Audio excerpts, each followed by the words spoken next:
Morning. It's Friday, June 13th, 2025. I'm Larissa, and the time has come once again. The time has come once again to drink from skulls. Yes. Yes, it has. Arnica in your tea. Tastes a little bit cinnamony. It does. Anyway. Oh. So, yesterday I took Omar somewhere that he needed to go, where he needed a ride, because I had to pick him up. Oh, it's his personal business, and I'm not going to talk about his personal business, right? His personal business is his personal business, not mine. The only part of it that was mine was me taking him there. Anyway, after that, we just kind of spent the day together. Yeah. And I made dinner, and we were just talking about stuff like, oh, I think I'm going to be trying again. Oh, I'm probably just a glutton for punishment, but I'm going to try again adding fish back into my diet. Yeah, we're going to try that. Try it again. We'll see how that goes. We'll see how it goes. Well, he's got some dietary needs that have been changing, and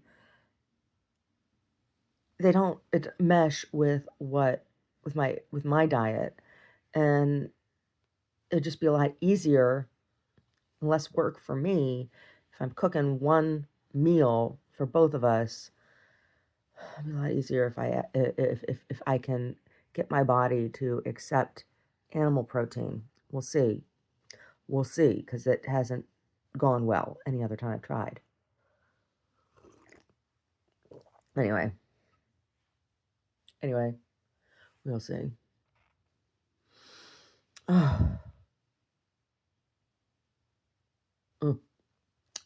So the stuff with Senator Padilla. I understand what that feels like, sir. I do. I understand exactly what that feels like. So,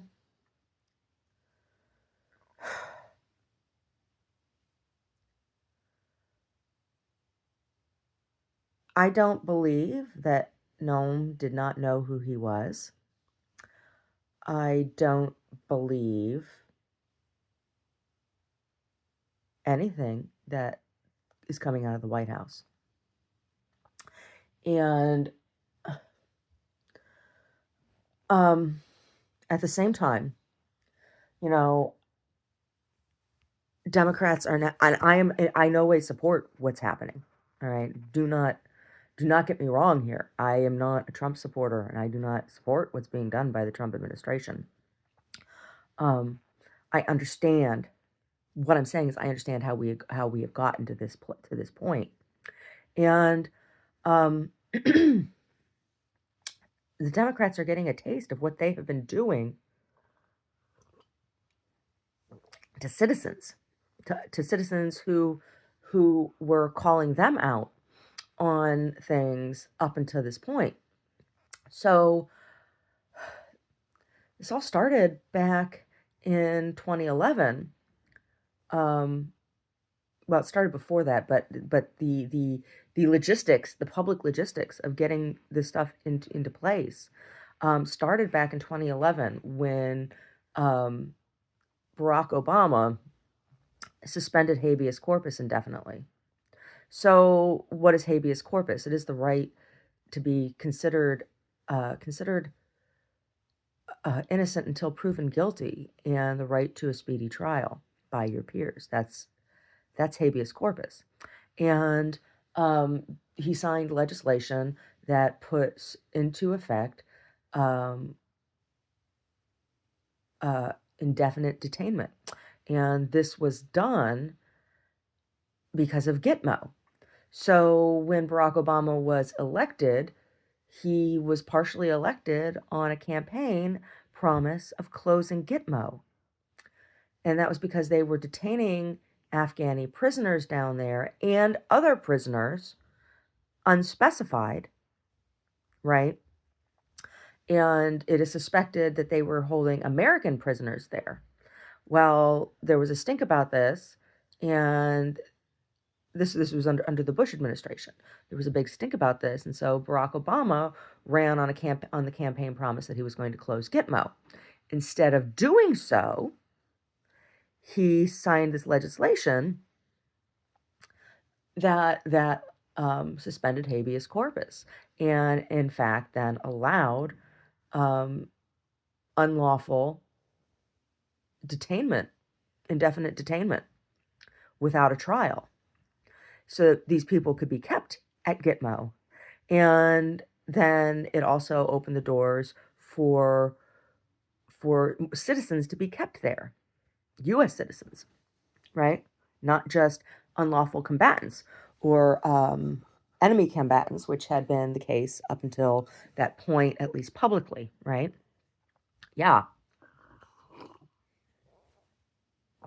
that was in 2011. And I was against it then, right?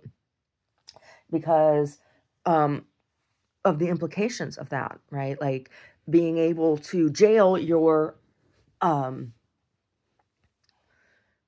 people who disagree with you, right, in a clandestine way without a trial. And then after that, you could even go back a little bit further to the weakening of labor laws under Bill Clinton, labor rights under Bill Clinton, and um, collective bargaining is still available or has become available again since then, but there were restrictions placed on collective bargaining by Bill Clinton. What is my point in saying this? My point is that there are not two parties. There is one party, right? There's two clubs within the one party. And they're complicit with each other because they had like a handshake deal that they would scratch each other's backs on these certain things, right? Yeah, and they meet every year at Bohemian Grove out in West County, Sonoma. Yeah. Yes, yes, yes, yes, yes, yes, yes, yes, yes. Yes, yes, yes, yes, yes. So when I became aware of this stuff, when we were living up there, uh, and then when those fires happened up in Santa Rosa, and they burned the voting records at they burned the Registrar of Voters. I mean, that's where those fires started. Was in an industrial park that was next to the county courthouse and the Registrar of Voters, and there were over 150 years worth of voting records kept in those buildings over there. Um, so and when I was up there also, that's when I was introduced to the Industrial Areas Foundation, which is funded. It's a lobbying group.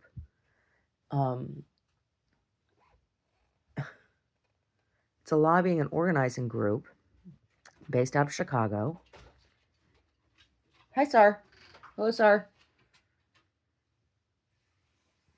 Based out of Chicago and funded by Catholic Charities. And it was the organization that Barack Obama did his grassroots organizing with in Chicago. Well, they're national, right? But they are funded by Catholic Charities. And Catholic Charities does not give money. Nothing can use the Catholic name without having the backing of the Vatican. And the Catholic Charities ultimately What's up? Breakfast sandwiches. Okay, and water. Yeah. Okay. And coffee. And coffee. Okay. Okay.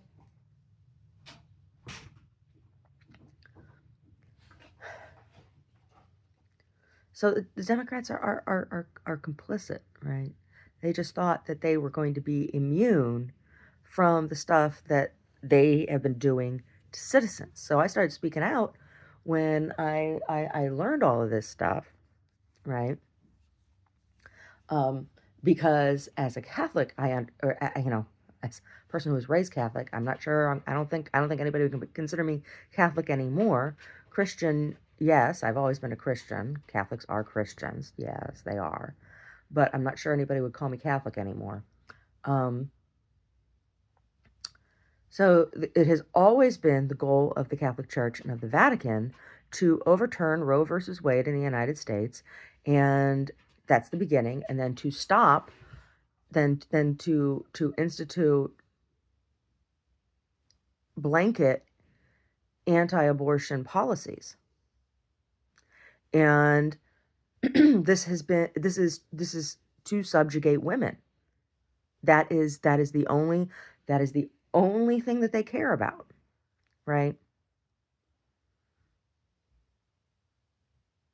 Yeah.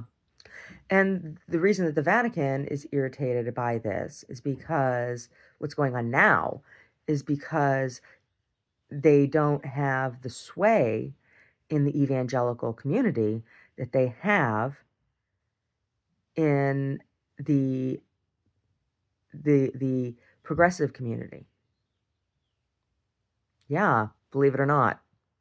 Yes, yes, yes.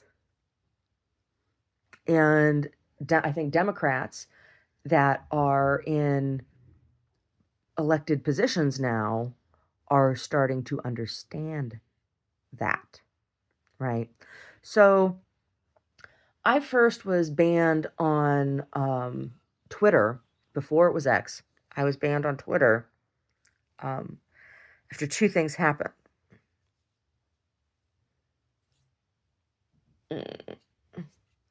I was banned after I called out a family member of mine who did fundraising for Newt Gingrich in New York. Yeah.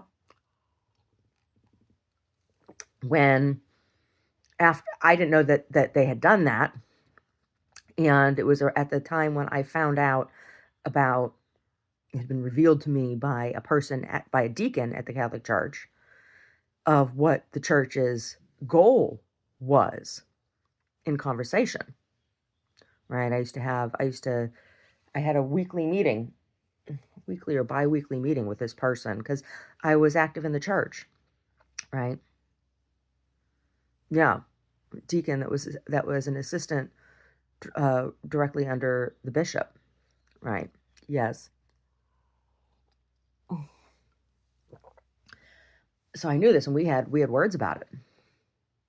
We had words about it. Um, so then I called this person out on Twitter, and then and I got a warning. I got a warning from Twitter about saying that somebody complained. I'm sure it was one of my family members complained that I had done this. Well, then not long after that, um,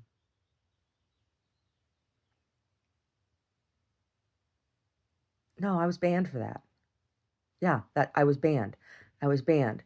Then they finally they took that ban off, and I was allowed back on Twitter for a short period of time. And then that's when I was attacked by the transgender person here in Santa Cruz. So I was back on Twitter. It was years that I was off of Twitter, and then I was back on for a short period of time. This was after what happened in Oakland, which I'll get to, where I was treated the way Mr. Padilla was treated. Um, oh my God, the things that they did to me, the things that have been done to me when I spoke up about stuff. So after I was attacked, I spoke about it on Twitter, and then I got banned again because a transgender person said it was hate speech that I talked about what a transgender person did to me, right? And Twitter sided with me. And then they let me back on.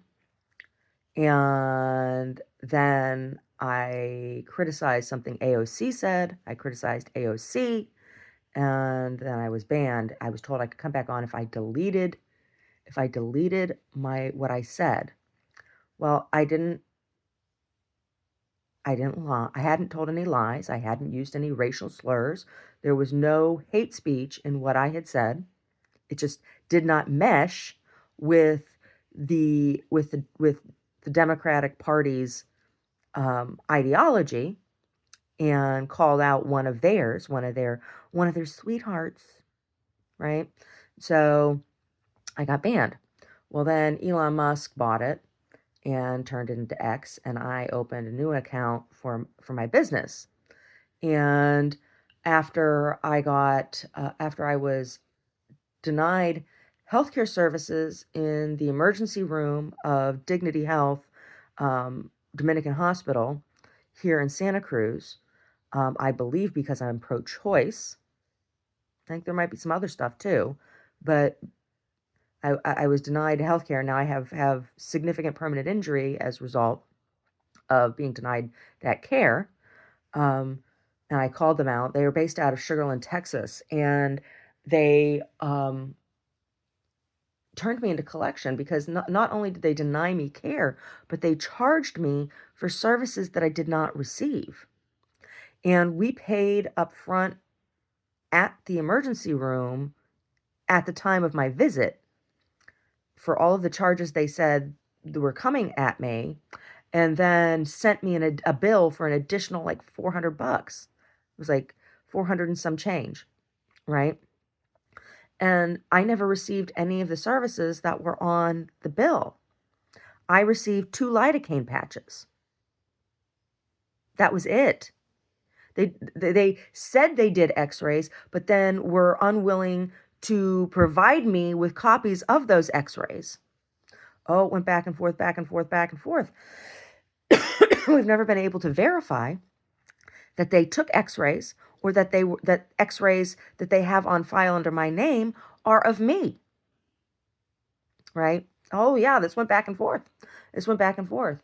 And so eventually I did end up paying them. I sent them UPS a box of quarters. I sent them the entire amount plus a little bit extra because, it was rolls of quarters.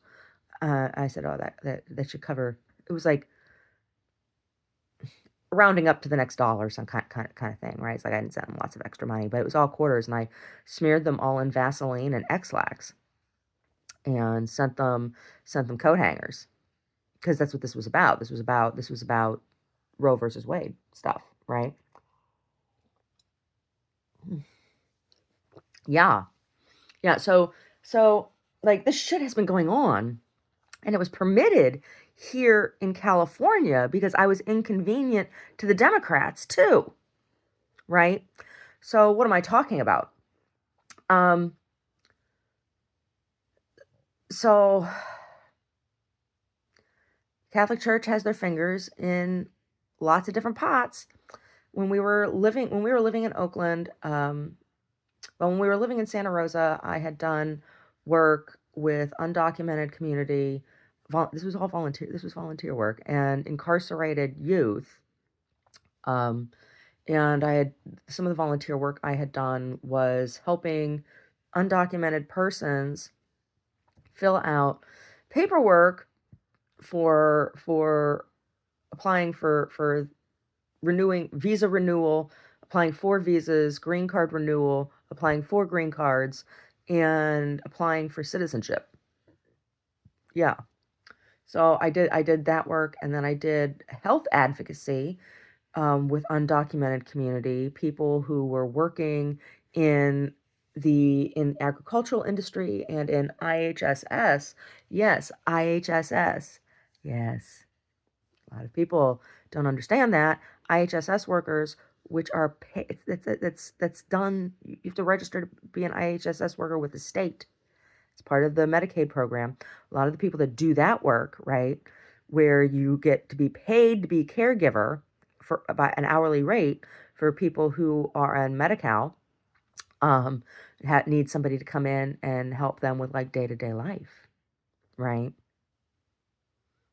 Yeah, elderly people still living in their homes who need help from a nurse telling them to take their medication or giving them their medication, cleaning their bathrooms, stuff like that, right? You can get IHSS work. Well, a lot of those people are undocumented people. Yep. Yeah, so the medical advocacy that I was doing was the organization that I was working with, which I don't, they're nefarious for other reasons than this. This was good work, but other stuff that they did that I found out about, I'm like, nope, not interested. And so I turned away from them. But this program, they had a doctor, they had a network of doctors who volunteered their services after hours to see these people. So like they weren't getting paid insurance. They weren't. This was these were individuals who were volunteering their time to see these people, and I went with them as representative from the organization, um, for the purpose of hearing what the doctor said so we could secure any services or medications that the doctor prescribed, right? Because what's the point of going to the doctor if you don't have access to what the doctor says you need, right? So then after that, our job was to get those other services or whatever donated, services or medications or whatever donated. Yeah, so I done that work in Santa Rosa. Um, yeah, and then in Oakland, the volunteer work that I was doing was with the city and with the United Nations Association of the East Bay. I was on the steering committee for the Neighborhood Crime Prevention Council in Oakland for 2 years, and those 2 years, crime dropped in Oakland. I also did advocacy work and ground organizational work when the Dear John letter campaign came out, which,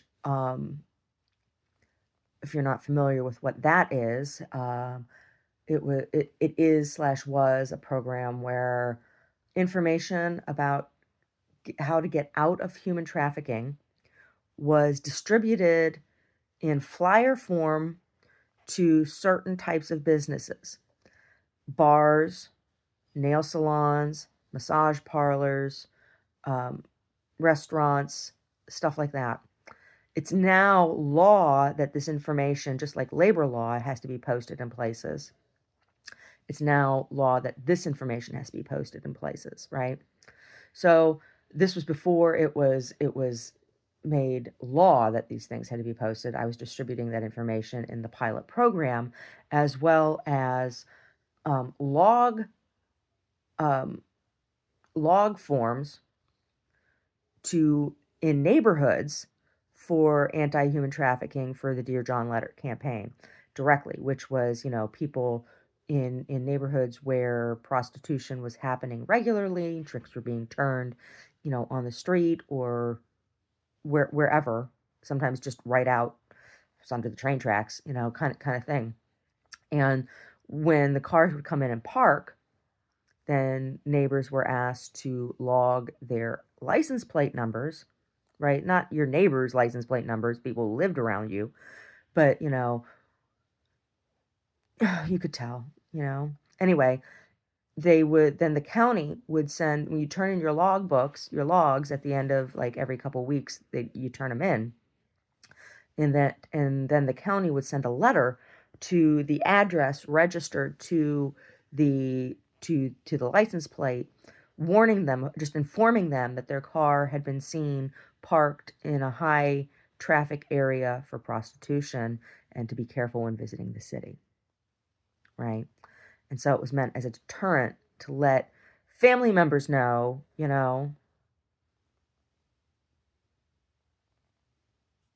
yeah, because there were a lot of young men men and older men, well, young men, older men of all ages that come into Oakland specifically to buy children. Yeah. Yeah. Ugh. So I was doing that work. And there was a sex scandal in Oakland in my district at the time, and um, they thought I was a plant, that I had something to do with this, with it getting uncovered. I didn't know anything about it. I didn't have anything to do with it. It involved police. Police were passing around a girl, and so that's when I got pushed out. I got pushed out of the Crime Prevention Council steering committee, and I was at that time, because of the work I had been doing with anti-human trafficking stuff. I was genuinely concerned, and particularly about children in this process. And the businesses that they were targeting were businesses that, you know, I was going out and performing at bars anyway, in the evenings. I was going out and doing open mics and stuff, and I was getting my nails done, and I was getting massage as part of my healthcare regimen for chronic pain that I live with. So it's like I was going to these types of businesses anyway, right? I wasn't going any place for sex work, and not all of it was sex work, but there's human trafficking in these places. So it was easy for me to do it. Um, yeah, and so I was targeted. I was also at that time um, doing anti-violence stuff in neighborhoods. So there was a group. We'd go out on the weekends, and in places and neighborhoods where gun violence in particular had affected gang gun violence. It was always gang gun violence. It wasn't, anyway, where children had been caught in crossfire, right? When houses get sprayed and stuff, and babies in cribs and things get shot and killed. Um, it wasn't, the only instances of violence is that we went out for, but a lot of that was that kind of stuff. And we would, on the weekends, implore the community to turn in information to the police if they had it, so they could catch people who were doing this stuff. So I made me some enemies. And I was also becoming more and more interested in local politics, and possibly running for office, because like I had been trying to have a performance career, right? Like, part of the reason I was going out and doing open mics and stuff was because I was, you know, hoping to have a singing career, and things, doing performance and stuff. And it was becoming increasingly obvious to me that they weren't going to let me in after what happened in Vegas and in Chicago when I did the launch showcase, which was, supposed to be, oh, meet a producer kind of thing. And they told me point blank that the only thing they could do was let me do the art for Katy Perry, which meant that I kept doing my work, and then the industry would just steal my work, use my work for what they call inspiration for the produced artist. And I said no to that. And so then the industry, I got blacklisted from anything. I couldn't get in to my ASCAP account anymore. A whole bunch of stuff. And um, I was rejected from the Emerge by Emerge, which is a group that helps to builds campaigns for Democratic candidates, right? When I expressed interest in running against Libby Schaaf. So when Libby Schaaf was elected to be mayor, I did not vote for her in Oakland. I had met her a number of times. We knew each other on a first name basis, and from events, from all the stuff that I had been doing, you know, in Oakland. She started showing up at these events. Um, And so I had some grassroots support because of the stuff I was doing. And I also was being regularly followed around town by pimps, by a couple pimps, and was being threatened regularly, right? Oh my God. It was all ridiculous. It was all horrible. It was all horrible. And finally, one day, they were so threatening to me. They followed me, from getting my nails done to the grocery store, to the pet food store, to home, right? And they were waiting for me when I got home outside of my building. When I called the police to tell them, their response to me was that it wasn't illegal to stand on the sidewalk. So, like, they were totally okay with me being intimidated by these people because by this time the police thought I was against them and I had gotten pushed out of that steering committee, right? Because those cops lost their jobs over passing around an underage girl. Yeah. Anyway, I was starting to get scared for my safety, and I didn't know what to do. So I packed a bag and I went to the airport and had decided I was gonna fly back to Pittsburgh just to get out of town for a while, visit my family. My grandparents were still alive, and um, they froze my bank accounts were frozen. So I don't know. That happens at a federal level, right? That happens at a federal level. And this was not under Trump. This was under Obama still. This was before Trump was in office. Obama was still in office. And so I was, had been flagged for travel because of all this stuff. And um, my account was frozen. I couldn't buy a ticket. And I was scared to go home because I was scared that those pimps were still going to be there. Yeah, I was, you know. So I stopped and told a police officer, and the police officer detained me, and I was taken to John George Psychiatric Facility, and I was drugged against my will with a test drug that almost killed me. Omar and I were talking about that last night.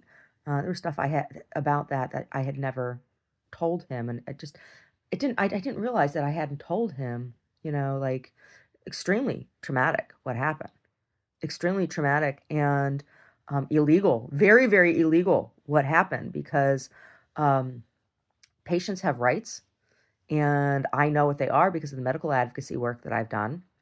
And I point blank asked about those rights and was denied them by medical staff at that facility, at that county facility. And then since then, ever since then, now it's like police don't. You get all that information comes up when they look you up when you call about something. So I don't get taken seriously, and so I have been. That's why we've been sitting duck for anybody who wants to steal from me, including the industry. I've had a lot of work stolen that has been used by big names, right?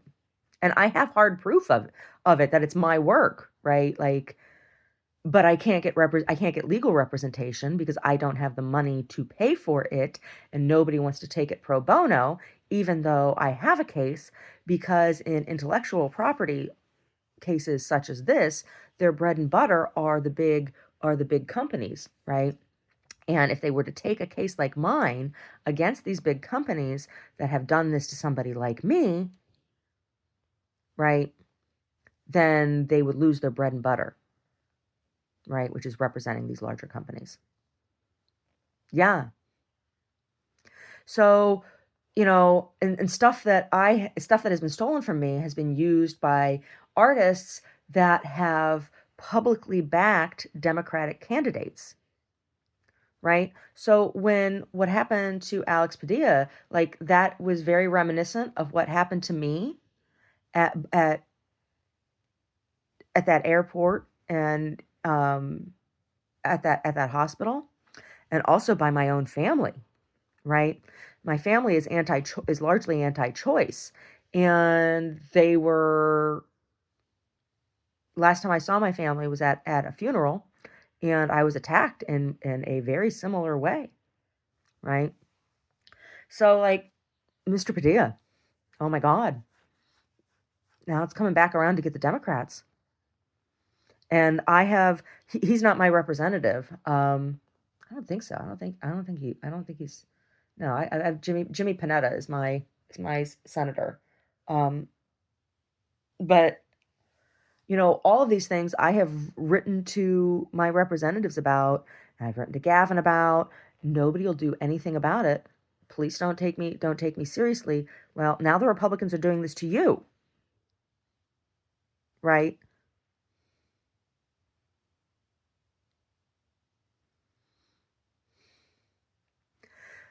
So, American people who are now up in arms about this this has been simmering, and the Democrats are complicit with the Republicans. They just made the shitstorm. The reason they really didn't want Donald Trump in was because they knew Donald Trump wasn't going to honor previous agreements between the two parties, right? So, it's going to be interesting to see which Republicans actually care about the Constitution and which ones don't. Which ones are going to become drunk on the authoritarian power that Donald Trump is offering. This isn't new. This has been going on to citizens such as myself, and I know I'm not the only one, right? I'm not the only one. And it's that, what was done to me was done at the hands of the Democrats.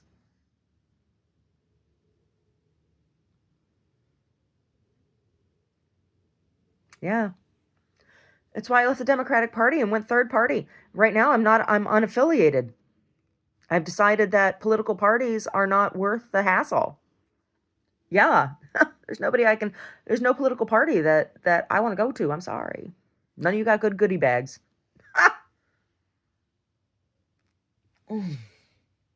So, oh, it's interesting.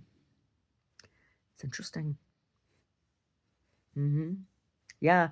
And a lot of people have profited in the meantime, right? Like a lot of leftist celebrities have profited off of people like myself and what the Democrats have allowed to be done to us, right? Because they scratch each other's back, the Democratic Party and the entertainment industry. But a lot of the Democratic Party also has puppet strings tied back to the Catholic Church through organizations like the Industrial Areas Foundation, which are funded through Catholic charities. But that's not common knowledge, right? Like, oh, yeah, I don't know. Yeah. I've had people call the police and tell them that I am suicidal when I'm not. It's a smear to try to discredit me and make me appear to be crazy so that I'm not taken seriously. Oh, yes, this happened more than once. This has happened more than once. No, I am not suicidal. Which is different to say that I haven't sometimes wished I was dead. Yeah, physical pain can do that, but that's not the same thing as being suicidal. Yeah, not the same thing. Not the same thing. Oh.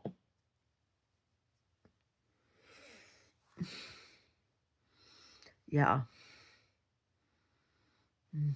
Freedom of speech, freedom of speech, freedom of the press, freedom of religion, all of that stuff was First Amendment was totally attacked by the left during with the COVID pandemic, and now we see what's happening, right?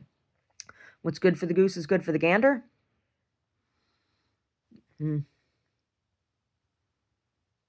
Mr. Padilla, I feel for you, but I saw it coming. There's, it's not a two-party. Well, maybe we'll see a new party emerge. Maybe we'll see a new party. I don't know. Or maybe it'll be a moot point whether a new party emerges because he thinks he wants to be dictator of this country. And country of Canada has denounced it. Yeah, very interesting. Very interesting. We'll see how all this shit goes.